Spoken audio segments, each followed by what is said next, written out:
Omoni nzoto esengaka ezaka besoin mai pona e vanda bien ezala en forme. Alors mai wana tozongisa ngo soit na komela mai otomela chaque jour ou bien par rapport à produits cosmétiques ou bien par rapport aux produits alimentaires biloko toliaka. Alors lelo nazobetaka lisolo ya pourquoi et quels sont les produits okoki ko salela pona o hydrater nzoto na yo. C'est très important. Hydratation, pourquoi? Pourquoi? En tout cas, bienvenue dans Coloris Club 84. C'est toujours un grand plaisir. Il y a qu'au partager Nabino. En tout cas, merci beaucoup. Ceux qui peuvent m'balayer bosso ba mbibi ce pas Nabino. En tout cas, soyez les bienvenus. To CP la Nabino, ndebino pibo CP la Nabiso. En tout cas, merci Nabino. Et ça, c'est toujours un grand plaisir. Dans une communauté, ils osent s'agrandir. En tout cas, merci beaucoup.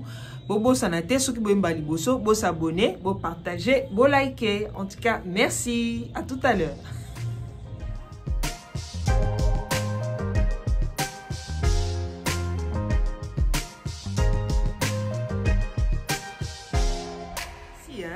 Les longs de la baki tobe taka li solo ya hydratation. Alors, na elibino lelo 4 crèmes.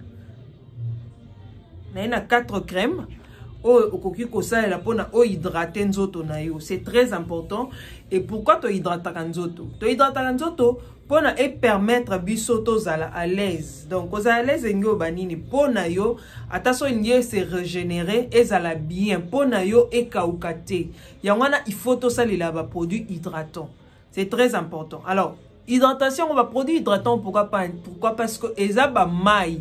Nzoto na biso ezaka na besoin ya mai. Ce qui à tout moment ozosala ka ba produit éclaircissant mai wana e kaukaka na nzoto. Yango wana esengaka ko salela ba produit hydratant. Ba produit hydratant cause à la crème, et cause à la lotion, et cause à la huile, et ko dépendre na oyo ozanango. Alors lelo na baki na ye na 4 produits ono la kisabino pona nini okoki ko salela na elongi na nzoto. C'est très important. Koko salango à la fois. C'est pas un problème. Alors, eza na bato balingaka choko. C'est pas un problème. Eza goût na yo, eza choix na yo. OK? Mais er la choko na yo, yeba que faut osalelaka ba produit hydratant et ko permettre à ce que choko na wana evanda bien, choko na wana ezala uniforme, choko na wana esala teke ebebisa yo po. C'est très important. Choko na wana esa nini e kausa o pote. Yango wana il faut osalela ba produit hydratant pendant la journée. C'est très important aussi au sein de la peau. Mais ezara mingi pendant la journée pona erozo tambola moi koto ezo benda yo koto soko pakola produit hydratant na yo ezo stoppango ezo calmer ango. C'est ça qui permet à ce que pona yo ezala déshydraté te. Po ya kokauka ezalaka te pona bato peau sèche, c'est très différent. Déshydratation ya peau sèche na déshydratation na peau sèche, c'est deux choses différentes.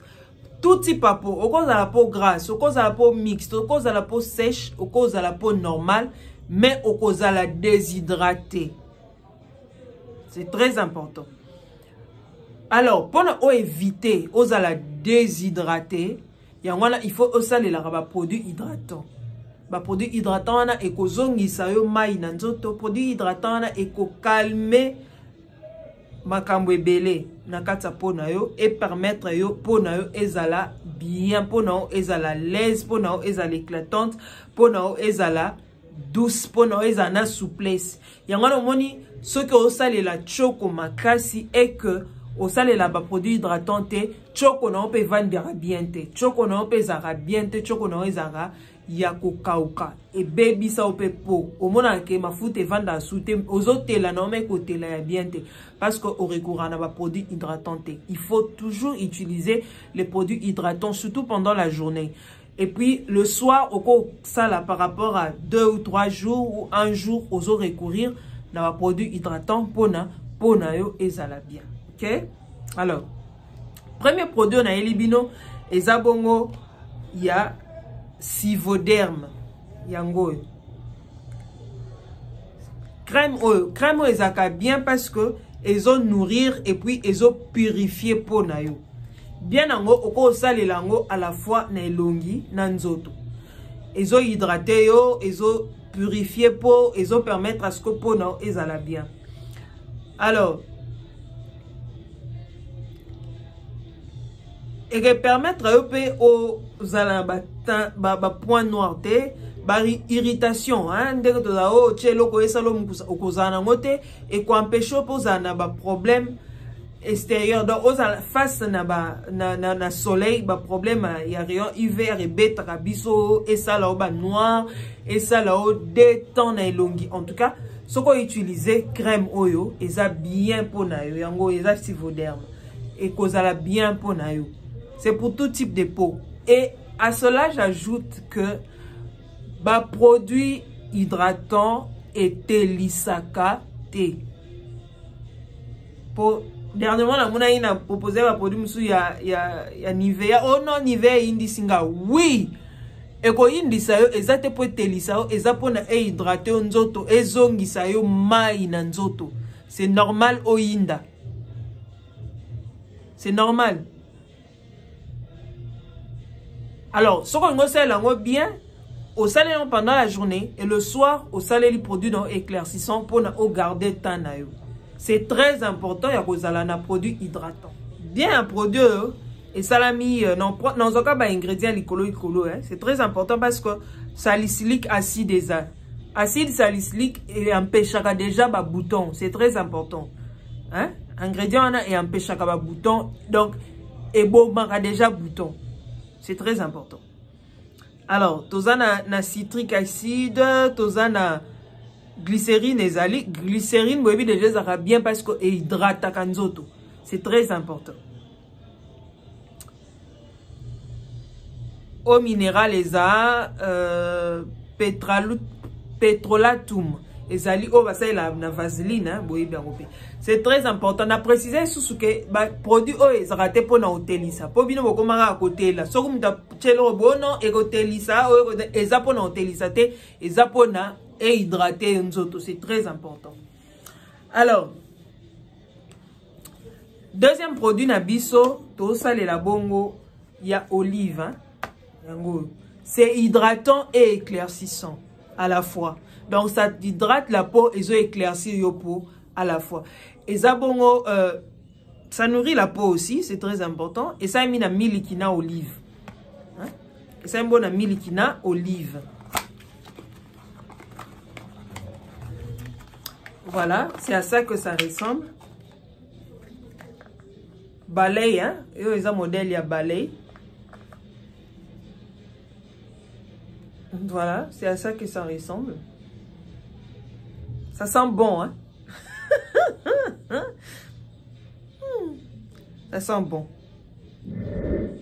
Alors, ingrédients, oh, ils ont ya liboso, toza bongo na glycérine ezali, c'est très important déjà pour hydrater la peau. Olive ezali, maïpe ezali, c'est vraiment bien, c'est très important. Voilà, eza modèle ya balai. Bien nango yangwana, donc au sein lango bongo, mais o ezaka apona elongi, ce n'est pas pour les corps. OK? OK? O ezaka apona elongi, juste pour les visages, c'est pas pour les corps. La différence maintenant c'est quoi? O oko pakolango pendant la journée, bien sûr que ça hydrate la peau, mais c'est mieux d'utiliser ça le soir. Pourquoi? Parce qu'il y a des ingrédients blanchissants. Donc, ça blanchit et ça hydrate la peau. C'est mieux d'utiliser le soir. Alors, troisième produit nabiso, eza ya yango, hein? Fruits of Lowo Kali. Et ça, un bon on a cacao. C'est très important.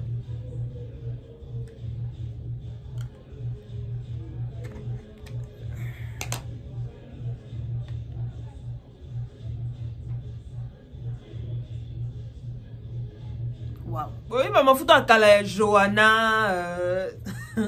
Voilà, ça sent comme ça. C'est bon quoi. L'odeur là est bonne. Hein? C'est vraiment une bonne odeur. Aux ala souci au non, aucun de Luka et sous parfum ou non, ça sent bon. Ok? Les fruits of Wokali, bien nango, ça hydrate, ça nourrit aussi la peau, hein. Ça c'est très important. Okopakolango na elongi, na nzoto mobimba. C'est ça qui est mieux avec ça. Glycérine ezali, avocat ezali, huile à jojoba na vitamine E. Ok? Huile à jojoba na vitamine E, c'est déjà bon. On a obligé soutenir na kendo luka na bakisa, c'est bon. Alors, quatrième produit et les derniers. Voilà, rouchoun. Voilà, ça aussi, c'est juste pour les corps et les visages. Hein. En tout cas, au sein on est longi, au sein on a besoin au Luka. Mais la différence, c'est quoi? Mon Dieu, excuse-moi. Voilà, la différence, c'est quoi avec les autres crèmes? Oyo ezana arbutin. Alpha arbutin. Ezana 4. Oh baby alpha arbutin l'axi nini. Oh baby te boke luka pe. Hein? Moi des fois mon boke luka comme ça pour comprendre pour déranger. Ezana alpha arbutin. Alors tu peux pas utiliser ça pendant la journée. C'est mieux et on sait l'angon à peau quoi. Et ça mina olive. Et ça mina alpha arbutin. En tout cas, ils appellent anti-âge. Hein? C'est bien, c'est bien, c'est bien. Alors, acide stéraïque, anacati, glycérine, eau minérale. En tout cas, voilà ce que je peux. Et puis, alpha arbutin. Bah, ingrédients, oh, nako, bah, qui yangwana. En tout cas, yango, so, bomoni, la photo. Before and after. Before and after. Voilà. Wow!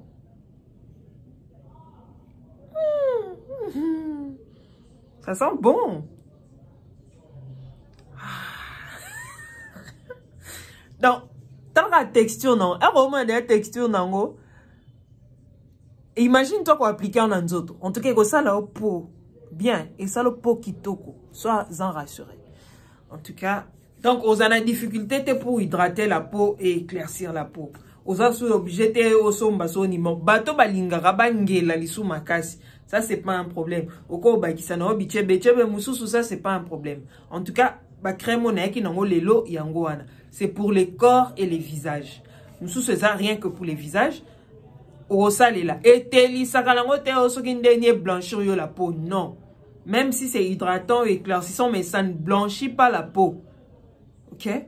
Ça ne blanchit pas la peau. Oh non, et teli sana, ingo bateke blanchir yo peau et changer yo peau. Pardon. Ok? Alors, en tout cas, merci Abino. Les lotos suki awa. Ba makele ndena ese Abino zaye ba makele la bat bolanda bale na bat ba beta musique. En tout cas, comprenez quoi. Hein? Voilà. Tokutani prochainement. Bye.